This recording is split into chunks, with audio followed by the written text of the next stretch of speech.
We zijn hier bij Stanley Meyer, nu buiten zijn garage. En we hebben net zijn water-powered auto naar buiten gereden. Waar er nu wat over gediscussieerd wordt. En er zijn dingen aan gewijzigd en zo. Dus hij kan op het moment niet lopen, maar we mogen hem dus wel helemaal bekijken.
Just explaining how this thing Go ahead. does.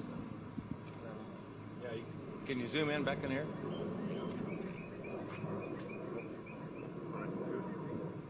Are we on? Okay. Yeah. Okay, now this is the hydrogen computer system, which was designed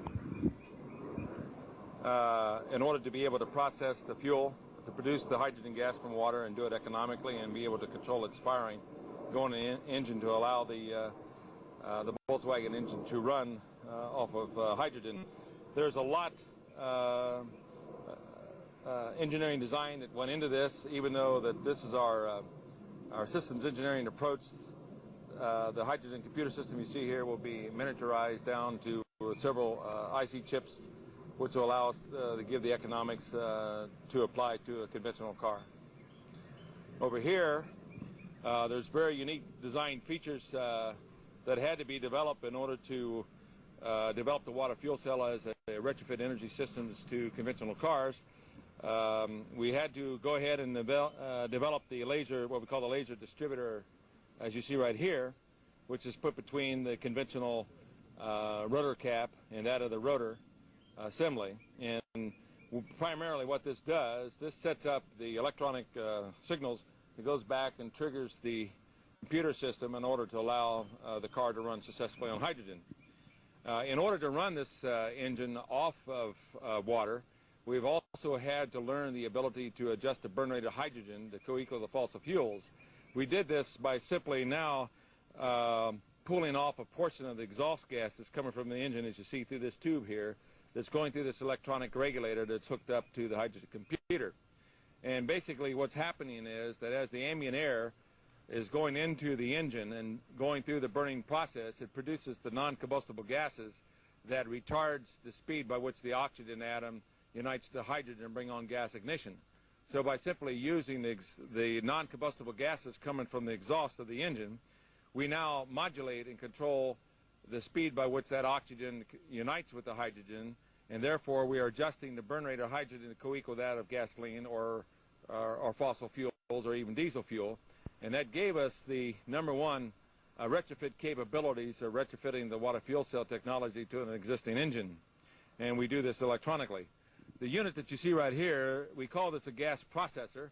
And basically what we're doing is we're ionizing the ambient air gases that is now going into the process. And this allows us to trigger and use the hydrogen fracturing technology and tapping into a higher energy yield coming from the hydrogen. The unit you see right here, this is referred to as a resonant cavity.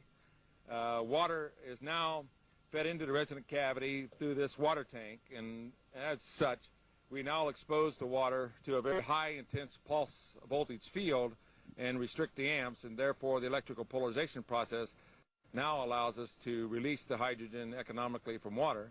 And by attenuating the voltage field, the amplitude of the voltage field, we now can control the rate of the production of the hydrogen gas on demand. So this is what's referred to as a constant demand generator.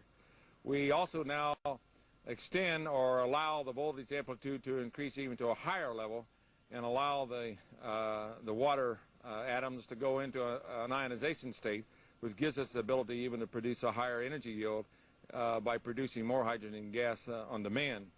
So the fuel now coming from the water through the electrical polarization process going into resonance meaning that we're actually tuning into the dielectric properties of water, and it allows us to reduce amps down, flow down to a minimum, and allow voltage to take over that disassociates the water molecule on demand. And those fuel gases are now coming through this electronic injector system as you see here.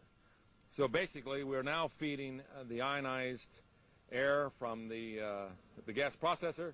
We're now also taking the water fuel gases that are now coming from ordinary water. We are now mixing it with the non-combustible gases, the ambient air gases, and regulating those control of the fluid mediums or for fluid mediums.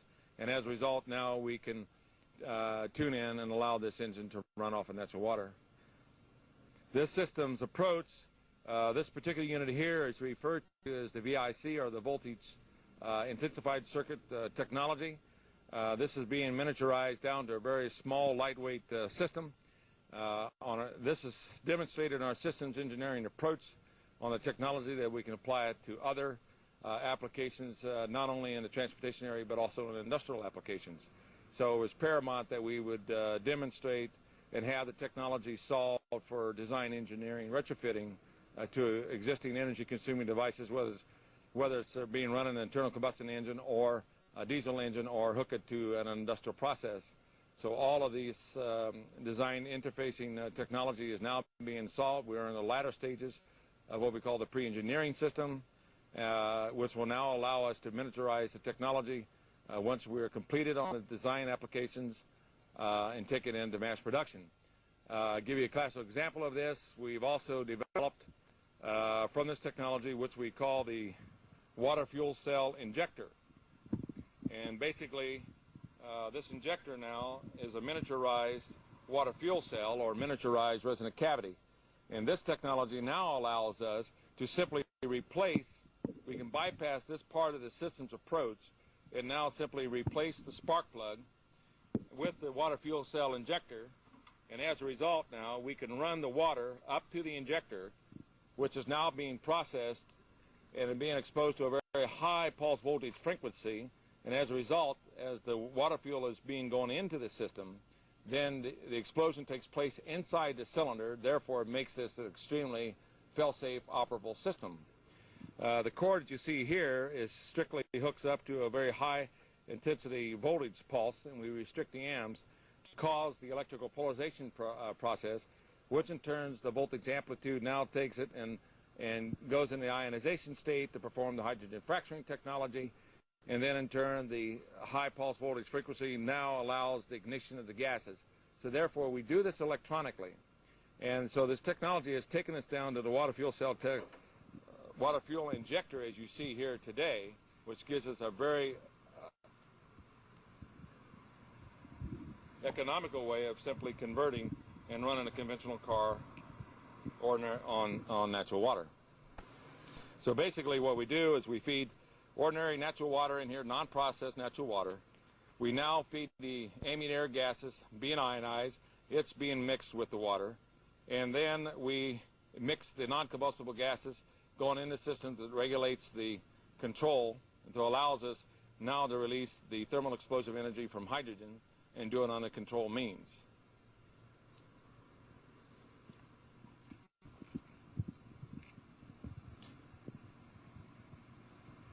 Further development on the on the technology, centered around also the development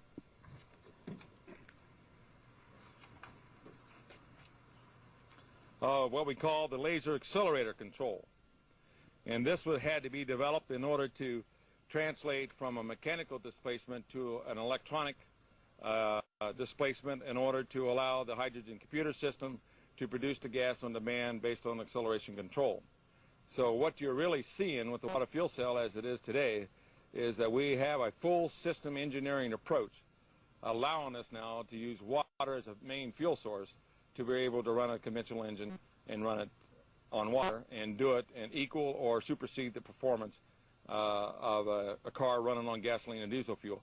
Many people do not realize that when you run a car or truck on either gasoline or diesel fuel, you're actually running it on hydrogen. And all we're doing is using the hydrogen from water. And under the National Bureau of Standards figures shows that when you use water, the energy release is roughly 2.5 times more powerful than that of gasoline. So water is a very powerful fuel. And all you needed to do was solve the answers of, number one, producing the hydrogen economically, controlling it on demand, being able to adjust the burn rate of the hydrogen and gas to co-equal the fossil fuels, and the third one was to be able to transport it without spark ignition. And we've solved all of these problems on the design engineering, and of course the water fuel injector, as I've shown you, now gives us the abilities to transport the water directly to the fuel injector, which is now going into the voltage zones, which now is performing the electrical polarization process that goes and triggers the hydrogen fracturing technology, but it's doing it inside the engine. So we all know that natural water is very stable, and therefore it becomes a very fail-safe operable system, as we pointed out earlier. Yeah, we talked about that. You mentioned something about that? Yeah. So in a system engineering approach, in mass production, it looks like we can translate and reduce the systems approach down to a unit that costs roughly $1,500 per vehicle. For trucks, it will be slightly larger than that, below $5,000. It looks like we'll be able to reach the economics to it and use an ordinary natural water. You add nothing to the water. You don't process the water in any way. Now here's another feature to the system that everybody asks me about, is what happens to the water in the wintertime? Does it freeze up? Well, part of our technology was in the areas of development what we call a steam resonator. Now, since the unlike atoms take on opposite electrical charges, we simply use another part of our technology to restrict the ancillary voltage to take over, and therefore we agitate the water molecules, which in turn generates kinetic energy, which in turn heats the water. Now, this is phenomenal in the fact we consume very little electrical energy in order to heat the water. So there are very far-ranging advantages and features to the technology, ranging even in the areas that we now have a way of using voltage and by switching off amplo and dealing with the environmental control areas. We're developing the technology in the areas of desalination of salt water. Whenever you have a free and abundant energy source like water, it's only limited to the imagination to put it to work. This technology is very applicable to desalination of the salt water, handling of toxic waste chemicals by high pulse voltage frequency and restrict the amps. We now can separate the molecular structure of toxic chemicals and render them useless and safe. It also takes us to the technology of combining unlike atoms that heretofore was not possible under the natural state of covalent link-up. This led us to the development of